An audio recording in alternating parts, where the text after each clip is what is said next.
দাদা তহঁতে মোক মাফ কৰিবি। তহঁতে যিমান মোৰ কাৰণে কষ্ট কৰি আছ বা উপাৰ্জন কৰিছ মই তহঁতক ফল দিব পৰা নাই। মা ঐ তই মোক মাফ কৰি দিবি। দাদা যিমানখিনি কষ্ট কৰিছে মই সেইখিনি ফল দিব পৰা নাই। কি কৰিবলৈ যাই আছ? তই তাহামান নাপি কাৰণে কি খাবলৈ যাই আছ তই? মই সামান্য তাপি কাৰণে মৰিব যাব খোজা নাই দাদা।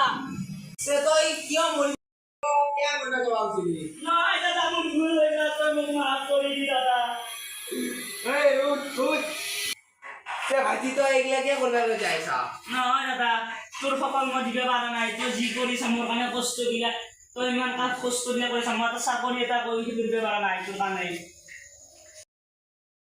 তই সামান্য চাকৰি কাৰণে তই বিষাই মৰিবি আনছা? তোৰ বাবে ডাঙৰ বাবে তুমি কি হাল্লা কৰি আছা? হয় মা আমি বেলেগ কথা এটা পাতিছিলো।